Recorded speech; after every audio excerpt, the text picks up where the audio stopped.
इंसानियत पर जो ये हमला हुआ है उसकी सूरत आज नहीं तो कल बदलेगी, बदलनी चाहिए।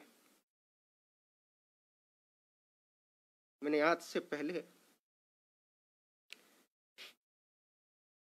इस देश को इस तरीके से लाशों के ढेर में बदलते नहीं देखा।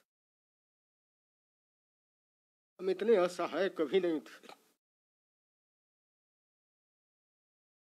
एक देश के तौर पर, इंसान के तौर पर, डेमोक्रेसी के तौर पर हम पूरी तरीके से निकम्मे, भ्रष्ट और बर्बर साबित हो चुके। हम में से हर एक आदमी अपनी नजरों में गिरा हुआ है। हम सब किसी अदृश्य शक्ति की मदद की उम्मीद में हैं। ऐसा लगता है जैसे यहाँ कोई सरकार नहीं है, यहाँ कोई प्रधानमंत्री नहीं है, यहाँ कोई व्यवस्था नहीं है, यहाँ कोई अफसरशाही नहीं है और सबको अपने अपने हाल पर छोड़ दिया गया है।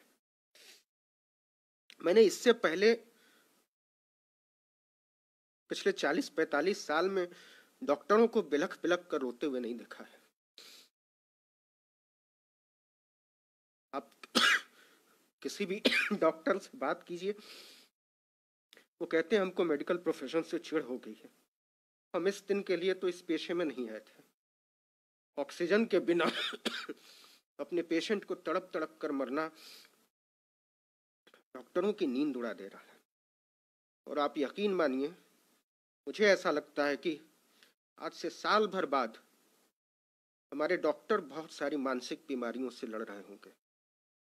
जो मौतें वो देख रहे हैं और जितने असहाय वो महसूस कर रहे हैं, इसके बाद जिस ट्रॉमा में वो जाएंगे उसका अंदाजा हमको और आपको नहीं है। इस देश को नर्क बना दिया गया है, इस देश को दोजख बना दिया गया है और हम सबको इतना बेचारा बनाकर छोड़ दिया गया है जैसे हमारी कोई अहमियत नहीं। खैर, वो वक्त शायद गुजर जाएगा और जब ये गुजरा हुआ वक्त हमारे सामने आएगा तो मुझे नहीं मालूम मैं रहूंगा नहीं रहूंगा, मुझे नहीं मालूम डॉक्टर मनीष रहेंगे नहीं रहेंगे, डॉक्टर सोनू रहेंगे नहीं रहेंगे, लेकिन जो लोग भी रहेंगे वो सोचेंगे कि इस दुनिया को और बेहतर होना चाहिए। वो सोचेंगे कि हमको हमारी आने वाली नस्लों के लिए मंदिर और मस्जिद के झगड़ों से ऊपर उठना चाहिए। वो सोचेंगे और सोचना चाहिए कि इस देश को मंदिरों, मजारों, मीनारों की जरूरत नहीं है। हमको सोचना चाहिए इस देश को अच्छे अस्पतालों की जरूरत है, इस देश को अच्छे स्कूलों की जरूरत है, इस देश को अच्छे मेडिकल कॉलेजेस की जरूरत है, अच्छे डॉक्टर, पैरामेडिक स्टाफ की जरूरत है, दवाइयों की जरूरत है, बिस्तरों और वेंटिलेटर की जरूरत है। ऐसा क्यों नहीं हो सकता कि इस देश के हर मंदिर की दौलत को अस्पतालों के हवाले कर दिया जाए? ऐसा क्यों नहीं हो सकता कि इस देश की हर मस्जिद को अस्पताल में तब्दील कर दिया जाए?